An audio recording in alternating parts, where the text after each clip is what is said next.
নমস্কার বন্ধুরা, কেমন আছেন আপনারা সবাই? আশা করি সবাই খুব ভালো আছেন, সুস্থ আছেন। আর আমরাও মোটামুটি ভালোই আছি। পিয়ালির একদিনের আরও একটি ভিডিওতে আপনাদের অনেক অনেক স্বাগত। যে দিনের ভিডিওটা শেয়ার করছি দিনটা ছিল মঙ্গলবার, আর এখন বাজে ওই সকাল 8টা থেকে 8:30। সকাল সকাল ঘুম থেকে উঠে সব কাজকর্ম সেরে নিয়ে একেবারে রান্নাঘরে চলে এসেছি। আসলে আজকে মেয়ে স্কুলে যাবে, তাই ওর জন্য একটু টিফিন আর খাবার খেয়ে যাবে সেটাই বানিয়ে ফেললাম। আর তার মাঝখানে আমি একটু চা বসিয়ে দিয়েছিলাম পিসির জন্য, কারণ পিসি অনেকক্ষণ উঠেছে আর কতক্ষণই বা বসে থাকবে, তাই পিসিকে একটু চা দিয়ে দিলাম। আর এদিকে মেয়েকেও খাবার দিয়ে দিয়েছিলাম, ওরও খাওয়া দাওয়া কমপ্লিট। একটুখানি বসেছিল কারণ পিয়ার অপেক্ষায়।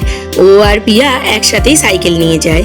এই বছর যেহেতু আমি গাড়িটা ছাড়িয়ে দিয়েছি, তাই দুজনে মিলে একসাথে গেলে সুবিধা হয়।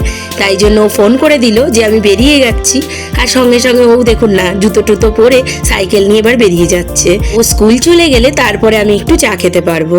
আসলে ও যতক্ষণ না স্কুল যাচ্ছে ততক্ষণ এত কাজ থাকে যে আমার আর চাই খাওয়া হয় না। ওই 10টার মধ্যেও বেরিয়ে যায়, তারপর আমি একটু শান্তি করে চা খাই। আগে বসালে না বড্ড তাড়াহুড়ো পড়ে যায়। আসলে একবার ওকে টিফিন করে দিতে হবে, তারপরে ওর খাবার দাবার আছে, ওই জন্য। আর ওই যে চলে এসছে প্রিয়া, ওই দেখুন দুজনে মিলে গল্প করতে করতে ঠিক স্কুলে পৌঁছে যাবে। আর এই স্কুল টাইমে অনেক ছেলে মেয়ে কিন্তু এই রাস্তা ধরে যায়, কারণ হয় হীরালাল পাল, না হলে বিদ্যাপীঠ। ছেলেদের একটা, মেয়েদের একটা। আর কোন্নগরে যেহেতু ওদের স্কুলটা, সেহেতু রিসরা কোন্নগর দুটো মিলিয়েই স্টুডেন্ট আছে। ওই যে বেরিয়ে গেল। এবার আমি আস্তে আস্তে বাড়ির দিকে যাই। আর যেতে যেতে দেখুন পুরো পাঁচিলের ওপর কত সুন্দর ফুলগুলো ফুটে আছে। এখন কিন্তু বেশ গরম পড়ে গেছে, কিন্তু তাও এই দেখছি শীতের ফুলগুলো এখনো ভালো আছে। হয়তো আর কিছুদিন বাদে নষ্ট হয়ে যাবে। আর কালারগুলো কি মিষ্টি না, দারুণ লাগছে বলুন। তো চলুন এবার বাড়ির দিকে যাওয়া যাক। আর আজকে না ভীষণ রোদ উঠেছে, আর প্রচন্ড না গরমও লাগছে। তো চলুন যাই।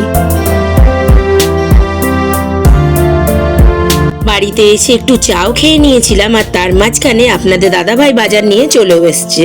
তো চলুন এবার একটু রান্নাবান্নাগুলো সেরে নেওয়া যাক। সকালবেলা তো সবার জন্য একটু পরোটা ভাজবো সকালে টিফিনের জন্য, আর রাত্রিবেলা আবার আপনাদের দাদাভাই অফিস যাবে, তার জন্য আবার একটু রুটিও করে দেবো। আর এর মাঝখানে কি বাজার এনেছে সেটা একবার দেখিয়ে দিই। আজকে এনেছে একটু খাসির মাংস, কারণ মেজো পিসি না কোনো মাছও খায় না, আর মুরগির মাংস বা মুরগির ডিম কোনোটাই খায় না। আগে তাও কয়েক রকম মাছ খেত, এখন সেটাও বলছে ভালো লাগে না।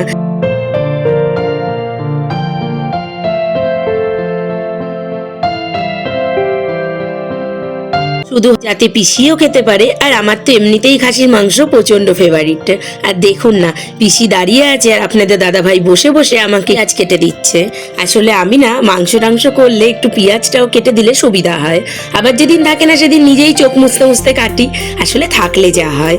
আর এদিকে না আমি একটু পরোটাও ভেজে নিয়েছি, আর আমার তরকারিও কমপ্লিট। আর এই দেখুন আমি আমার গাছের একটা লঙ্কা পিসিকে দিলাম, বললাম তুমি একটা বরঞ্চ গাছের লঙ্কা পরোটা আর বেগুন ভাজা দিয়ে খেয়ে দেখো কতটা ঝাল। তাই বলছে বাপরে, এ তো দেখেই মনে হচ্ছে প্রচুর ঝাল হবে। আর এই দেখুন না আমি এদিকে রান্নাটাও বসিয়ে দিয়েছি।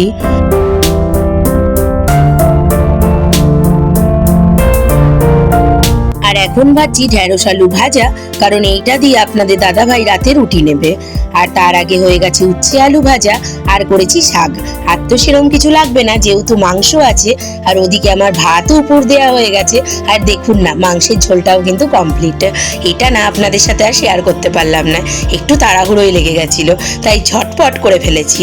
আর এর মাঝখানে দেখছি মেয়ে এসে হাজির হয়েছে। আমি বললাম কি রে তোর না আজকে ফুল স্কুল? বলছে না আজকে কি কারণে স্কুল ছুটি দিয়ে দিয়েছে। যাকে ভালোই হলো। আর তার মধ্যে আবার অনুষ্কাও এসেছে। আসলে ও এসেছিল আমার একটা লাল শাড়ি নিয়েও নাকি পরে কোথায় একটা যাবে। তো দুপুরবেলা এসেছে বলে আমি আবার খেতে বসিয়ে দিয়েছি, বললাম আগে খেয়ে নে তারপরে শাড়ি টাড়ি পরবি। আর এই দেখুন এটা পিসির জন্য আমি বেড়ে নিয়েছি। এদিকে পিসিকে আমি টেবিলে বসিয়ে দিয়েছি, আর ওদিকে অনুষ্কাকে আর আমার মেয়েকে নিচে বসিয়ে দিয়েছি। ওরা ওদিকে খেয়ে নেওয়া প্রায়ই হয়ে গেছে। আর এদিকে পিসিকে আমি জিজ্ঞেস করছি কেমন লাগছে, তো পিসি বলছে দারুণ লাগছে। আর এই দেখুন সায়ন এসছে। সায়নকে বলেছিলাম যে আসবি, তাহলে একটু এখানেই এসে তুই বরঞ্চ মাংস ভাত খেয়ে যাস। আর আর এই ঘরে দেখছি আমার মেয়ে বসে আছে মেকআপ টেকআপ নিয়ে, আর অনুষ্কা সাজগোজ করে রেডি হচ্ছে। শাড়ি পরবে বলে তো এসেছে, এদিকে জানেন কোনো ব্লাউজ সায়া কিচ্ছু নিয়ে আসেনি। এবার আমার ব্লাউজ কি আর ওর হয় বলুন তো? অনেক পুরনো একটা ব্লাউজ ছিল, কিন্তু সেটা ওর গায়ে বেশ ঢল, তাও আমি দুদিক দিয়ে সেফটি পিন দিয়ে মেরে টেরে পরিয়ে দিয়েছি। আর দেখুন না, শাড়িটা কিন্তু নিজে পরেছে আর বেশ সুন্দর পরেছে, আর দেখতে কিন্তু বেশ মিষ্টি লাগছে বলুন। এমনিতেই তো খুব মিষ্টি মেয়ে। পুরো রেডি যখন হয়ে গেছে আমি বললাম ঠিক আছে একটু দাঁড়া, তোকে আমি একটু ভিডিওতে নিই, এমনিতে তোকে হেভি লাগছে দেখতে, ওই জন্য। এই যে এবারও বেরিয়ে যাচ্ছে, এখন বাজে ওই 4টে মতো। আর ওদিকে না আজকে মেজো পিসিও চলে যাবে, তাই মেজো পিসি একটুখানি বসে এখন একটু রেডি হচ্ছে। কতবার বললাম জানেন আর কদিন থেকে যাও, বলছে অনেক দিন আগে বেরিয়েছি, এবার বাড়িতে না গেলেই নয়। আর দিতে যাচ্ছে আপনাদের দাদা ভাই, ও একেবারে পিসিকে নামিয়ে দিয়ে আবার বাস ধরে চলে যাবে অফিস। তো এদিকে তো বেরিয়ে গেল, আর আমি বরঞ্চ ঘরে গিয়ে দেখি মেজো পিসি কত দূর রেডি হয়েছে।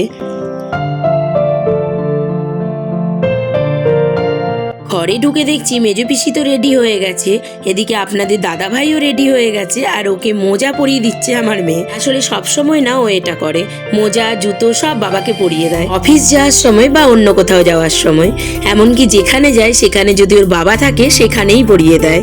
এটা না ওর অভ্যেস হয়ে গেছে। আর এই দেখুন পিসিও রেডি হয়ে গেছে, ব্যাগপত্র নিয়ে একদম বাইরে দাঁড়িয়ে আছে। আর আজকে না কোনো গাড়ি বুক করা হয়নি, কারণ গাড়ি বুক করতে গেলেই সে কখন আসবে না আসবে, আবার আপনাদের দাদা ভাই অফিস যাবে, দেরি হয়ে যাবে, তার জন্য বললো বরঞ্চ আগে আগে বেরিয়ে যাই, ট্রেনে করেই চলে যাব। আসলে এখান থেকে ট্রেনে করে হাওড়া যাবে, হাওড়া যেতে তো বেশিক্ষণ লাগবে না, ওই মনে করুন 20 মিনিট মতো। তারপরে ওখান থেকে ট্রেন সঙ্গে সঙ্গে পেয়ে গেলে ওই সাঁতরাগাছি যেতেও ওই 15-20 মিনিটই লাগে। বেশ কয়েকদিন আমাদের বাড়িতে ছিল তো পিসি, তাই আজকে চলে যাচ্ছে, বাড়িটা পুরো ফাঁকা হয়ে যাচ্ছে, মনটাও না খুব খারাপ লাগছে। পিসি চলে যাওয়ার পর ঘরে এসে একটু শুয়েছিলাম, আর এখন চলে এসেছি একদম সন্ধেবেলা। আর আজকে না একটু সন্ধেবেলা দুধ চা করেছি, করে একটু চা বিস্কুট নিয়ে বসে পড়েছি। এর মাঝখানে আমার মেয়ে গেছে একটু দোকানে, কারণ মেজো পিসি ওকে টাকা দিয়ে গেছে মোমো খাওয়ার জন্য, তো সেটাই না আনতে গেছে। এই যে দেখুন না চলেও এসেছে, ওই জন্য বললাম একটু চা খা, চাও খেলো না। এমনিতে কিন্তু ও বেশ চা লাভার, দুধ চা খেতেও ভীষণ ভালোবাসে, কিন্তু বেশ কয়েকদিন ধরে দেখছি আবার দুধ চা বাদ দিয়ে লিকার চা খাচ্ছে। আর দেখি ক প্যাকেট এনেছে, আমি বারবার বলেছিলাম তোর জন্য 1 প্যাকেট আনবি, আমার জন্য আনার দরকার নেই, কিন্তু প্যাকেট দেখে তো মনে হচ্ছে 1 প্যাকেট তো না, এ নির্ঘাত 2 প্যাকেট এনেছে। তাই ওকে একটু বকছিলাম, তোকে তো বারণ করলাম যে 2 প্যাকেট আনিস না, তাও আনলো। তো যাকে ওকে আগে দিয়ে দিই, আর আমি যেহেতু এখন চাটা খেয়েছি আমার পেটটা না একটু ভরা ভরা। আর দেখুন না কি সরু সরু হচ্ছে মোমোগুলো, কি পুচকে পুচকে, দেখুন সরু সরু 5টা মোমো নিয়েছে 50 টাকা, গায়ে লাগে না বলুন? তো ওকে দিয়ে দিলাম, আর জিজ্ঞেস করছি কেমন খেতে, বলছে বেশ ভালো। আমি ভাবছি মোমোগুলোকে বের করে টিফিন বক্সে রাখি, যাতে মাইক্রো ওভেনে দিয়ে তাড়াতাড়ি গরম করে নিতে পারবো। আর এখন না আমি আর খাবো না, আমার পেটটা বেশ ভরা ভরা, ভাবছি মোমোগুলো দিয়েই রাত্রিবেলা ডিনারটা সেরে ফেলবো। আর আমার মেয়ে যতই ভালো বলুক না কেন, আমি মুখে দিয়ে দেখলাম খুব একটা খেতে ভালো না। তো চলুন আজকের মতো ভিডিওটা এখানেই শেষ করছি। সবাই খুব ভালো থাকবেন, ভিডিওটা ভালো লাগলে অবশ্যই একটা লাইক করে দেবেন, চ্যানেলটাকে সাবস্ক্রাইব করে পাশে থাকবেন। আবার আসবো নতুন একটা ভিডিও নিয়ে, ততক্ষণের জন্য টাটা।